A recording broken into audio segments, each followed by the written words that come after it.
Hello everyone, आज के इस वीडियो में हम बैंक ऑफ इंडिया के एक मोबाइल बैंकिंग एप्लीकेशन के बारे में बात करेंगे। अभी की इस पेंडेमिक की सिचुएशन में हमें बैंक में जाना अवॉइड करना चाहिए और ज़्यादा से ज़्यादा मोबाइल बैंकिंग और इंटरनेट बैंकिंग का यूज़ करना चाहिए। इसीलिए मैंने ये वीडियो बनाया।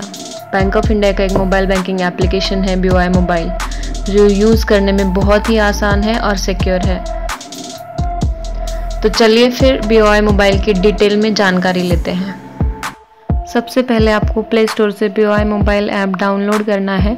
फिर जब आप ऐप ओपन करेंगे तो आपको बैंक ऑफ इंडिया का मैसेज दिखाई देगा। उसको सिर्फ आपको नेक्स्ट क्लिक करना है, फिर नेक्स्ट क्लिक करना है, फिर आपको प्रोसीड कर देना है। अगली स्क्रीन पे आपके फ़ोन में अगर 2 सिम होंगे तो वो दिखाई देंगे। उसमें से आपको जो भी अकाउंट में सिम अटैच होगा, जो भी नंबर अटैच होगा, वो उसमें से सिम 1 या सिम 2 चूज़ कर लेना है। फिर अगली स्क्रीन पे आपने जो सिम चूज़ किया है उसका नंबर आपको दिखाई देगा, उसको आपको प्रोसीड कर देना है। फिर उसके बाद आपके फ़ोन पे एक स्क्रीन दिखाई देगी जहाँ पे आपको यूज़र रजिस्ट्रेशन प्रोसेस लिखा होगा। उसमें आपको एक यूज़र ID सेट करके वहाँ पे डाल देना है। फिर उसके बाद आपको चेक अवेलेबिलिटी पे क्लिक करना है।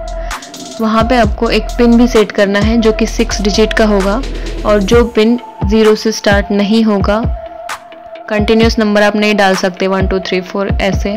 फिर आप इंक्रीमेंटल और डिक्रीमेंटल नंबर्स भी नहीं डाल सकते, और एक ही नंबर आप 3 बार रिपीट भी नहीं कर सकते। ऐसा पिन का आपको कॉम्बिनेशन बनाना होगा। फिर टर्म्स एंड कंडीशंस पे अप्लाई करना होगा, फिर आपको सबमिट कर देना होगा। फिर अगली स्क्रीन पे आपको सेलेक्ट कस्टमर ID ये ऑप्शन दिखाई देगा। उसके सामने जो आपको एरो दिख रहा है उस पर आप क्लिक करेंगे तो आपका कस्टमर ID वहाँ पे आएगा। उसको आपको चूज़ करके ओके कर देना है। फिर नीचे आपको सेलेक्ट अकाउंट नंबर आएगा। उस कस्टमर ID में आपके जितने भी अकाउंट्स हैं उसमें से आप कोई भी एक कस्टमर ID का अकाउंट चूज़ कर सकते हैं, और फिर उसको सबमिट कर देना है। फिर आपको एक सामने स्क्रीन पे मैसेज दिखाई देगा।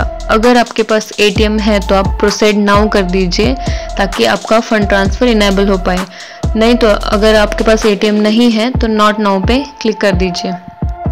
फिर आपको एक मैसेज दिखाई देगा कि successfully registered as view only user.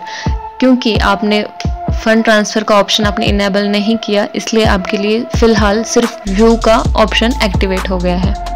फिर आपको लॉगिन टू M बैंकिंग पे क्लिक करना है। फिर दोबारा आपने जो यूज़र ID और पिन सेट किया था वो आपको वहाँ पे डालना है और लॉगिन कर देना है।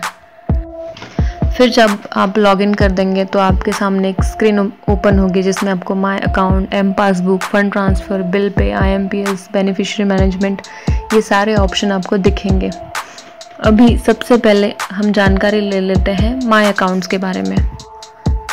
उसमें आप अपने ऑपरेटिव अकाउंट्स देख पाएंगे, डिपॉजिट अकाउंट देख पाएंगे और लोन अकाउंट भी देख पाएंगे।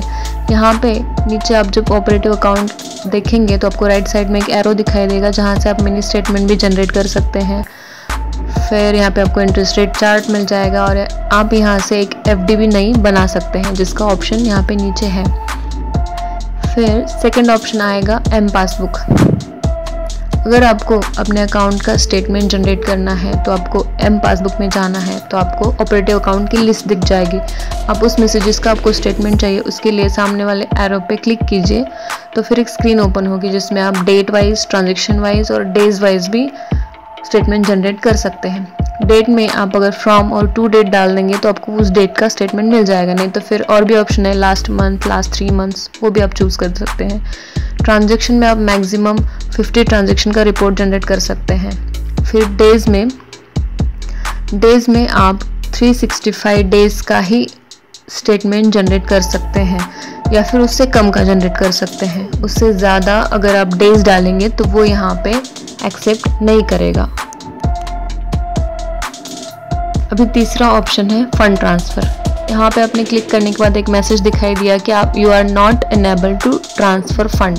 इसका मतलब आपने अभी फंड ट्रांसफ़र ऑप्शन को अभी एक्टिवेट नहीं किया। सेटिंग्स में जाना होगा जहाँ से आप ट्रांजैक्शन सेट कर पाएंगे, तो वो हम बाद में देख लेते हैं। सिक्योरिटी सेटिंग में आप देख पाएंगे वहाँ पे इनेबल फंड ट्रांसफ़र का ऑप्शन है। यहाँ से आपको ट्रांजैक्शन पासवर्ड सेट करना होगा, डेबिट कार्ड की हेल्प से, जहाँ पे आपको card number, expiry date, PIN डाल के सबमिट कर लेना है। उसके बाद आपको एक OTP आएगा जो ऑटोमेटिकली यहाँ पे आ जाएगा, आपको सिर्फ उसको वेरीफाई करना है।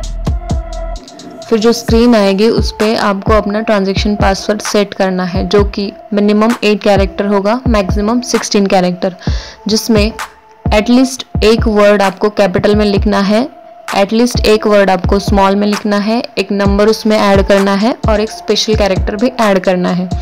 ये आपका ट्रांजैक्शन पासवर्ड का पैटर्न रहेगा। फिर आपको उसको सबमिट कर देना है।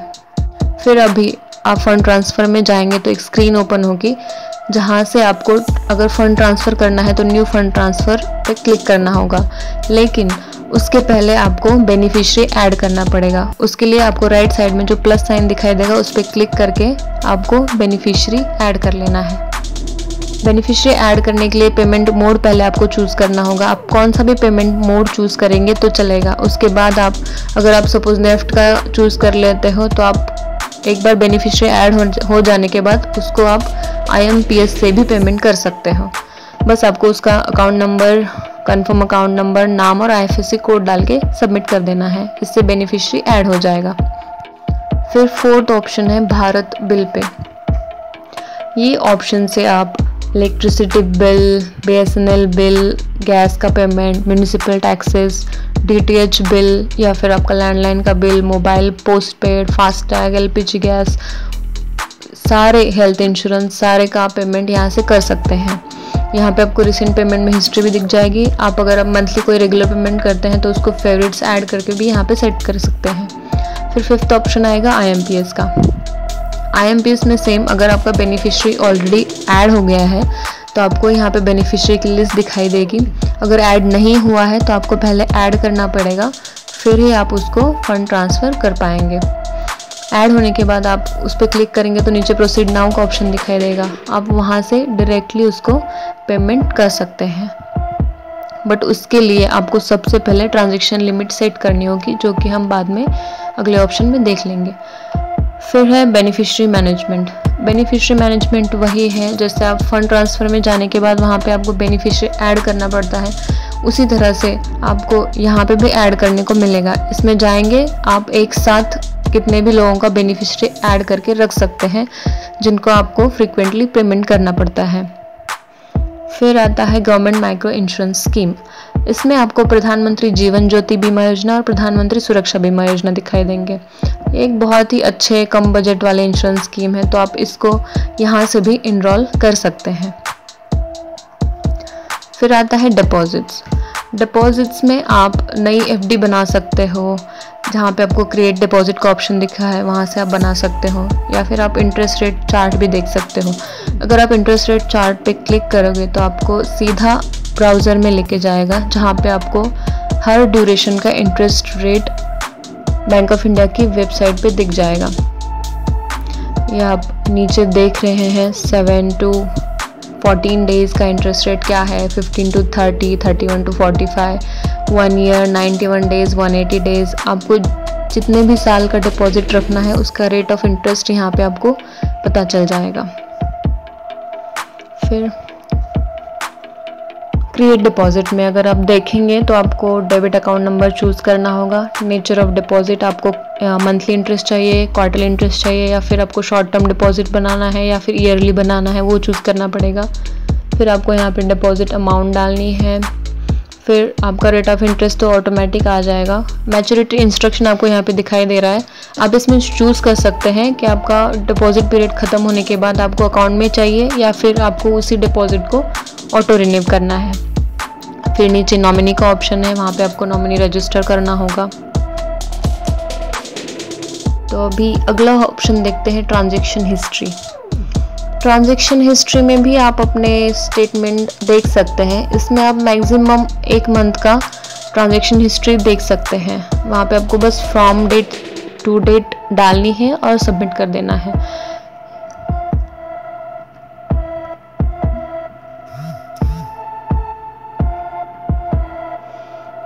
फिर अगला ऑप्शन आता है सर्विस रिक्वेस्ट का।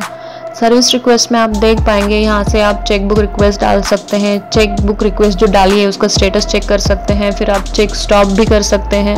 अगर आपका डिपॉजिट है तो आप यहाँ से 15G और 15H भी सबमिट कर सकते हैं। ये फॉर्म तब सबमिट करते हैं जब आप चाहते हैं कि आपके इसमें से TDS ना कट हो। फिर आता है सिक्योरिटी सेटिंग। इसमें आप आपके लॉगिन पिन चेंज कर सकते हैं, ट्रांजैक्शन पासवर्ड चेंज कर सकते हैं, या फिर आप ट्रांजैक्शन पासवर्ड भूल गए हैं तो यहाँ से आप उसको रीसेट भी कर सकते हैं, या एप्लीकेशन अगर नहीं यूज़ करना है तो यहाँ से आप डीरजिस्टर भी कर सकते हैं। फिर आता है ट्रांजैक्शन लिमिट। ये सबसे इम्पॉर्टेंट है। जब तक आप ट्रांजैक्शन लिमिट सेट नहीं करेंगे तब तक आप फंड ट्रांसफ़र नहीं कर पाएंगे। इसलिए ट्रांजैक्शन लिमिट में जाके आपको मोड ऑफ पेमेंट चूज़ करना पड़ेगा, जैसे NEFT, RTGS, IMPS। उसको क्लिक करके आपको हर वो मोड ऑफ पेमेंट का ट्रांजैक्शन लिमिट सेट करना होगा। जैसे मैंने यहाँ पे NEFT का दिखाया है, यहाँ पे आपको मैक्सिमम लिमिट दिखाई देगी। आपको बस कोई भी एक चेंज करके उसको सबमिट कर देना है। तब आपको यहाँ पे ट्रांजैक्शन पासवर्ड पूछेगा, तो वो डाल के आपको वो लिमिट सेट कर देनी है, जिसका आपको मैसेज भी आएगा कि आपने लिमिट सक्सेसफुली अपडेट कर दी है।